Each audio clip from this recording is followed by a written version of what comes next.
Oh yes, I'm reading the manga. I'm straight up going to read the manga after this. Like, after this episode, it just confirmed that I want to know what is going to happen in the story. Just the ending, the conclusion of this arc, the development on Yona, and how much entertainment I have gotten from Akatsuki no Yona.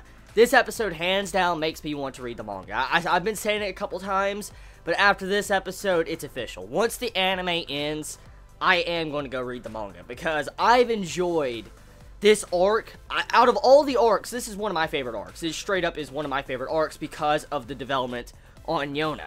And to see that development on Yona in this episode, and when she pulls that bow back, and then she shoots Kumaji, or whatever that dude's name is, you know, the main head dude of Alla. When she shoots that dude down and kills him, that right there is a major turning point in the series, because one of the main reoccurring themes of Akatsuki no Yona is Yona not laying her hands on people. For instance, not picking up a weapon and hurting others. That's been one of the most reoccurring themes in the series since the very beginning. It's been nailed into our head with this series since episode 1. You know, the previous king, he didn't want anyone to have weapons. He didn't like wars. He didn't like, you know, his daughter picking up weapons. And then in this episode, his daughter picks up a weapon and she kills a person. And that right there is just a really major turning point in Yona's character, and just showing how much she has changed since the starting point. I mean, we've seen these slow shifts and personality changes in Yona, how she has kind of put her own self down. She doesn't have any self-respect. We've seen these character traits of Yona that slowly developed over these couple of arcs of Akatsuki no Yona. But with this episode, all that development comes full force into our face, and we're like, oh my god, when we see Yona do murder. She kind of murders the dude in this episode. She kills him and shoots him down, and it's shocking. When you saw that one scene in this episode, it's a very powerful scene.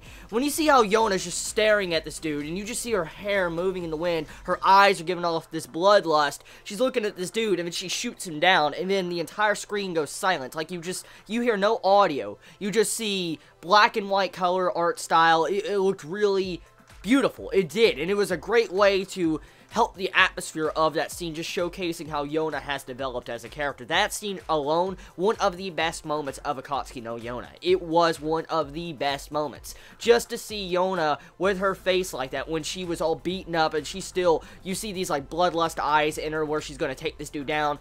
Best scene, probably one of the best scenes of this series, and probably by far one of my favorite episodes of Akatsuki no Yona. Like, oh my fucking god, it was too good.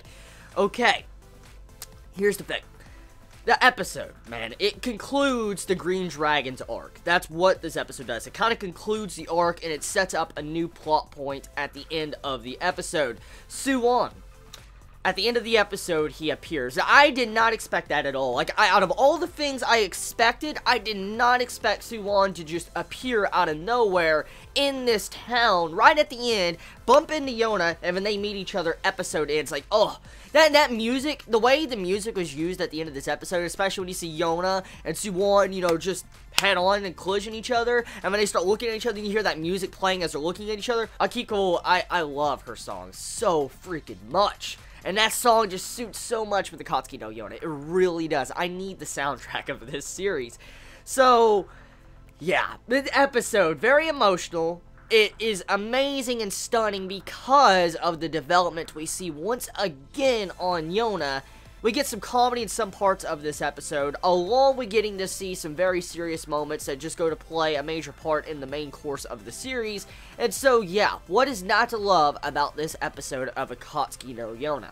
I straight up am going to read the manga after this is done. Once the anime ends, I am going to read the manga, because this is really good.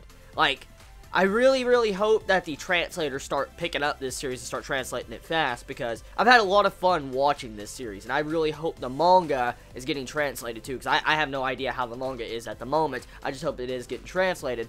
So I'm going to end the review here. I want to probably start up and start reading some Vagabond later today, and then watch some more Gintama, but yeah, it was a great episode. You all have a wonderful day or night wherever you live. Please be safe.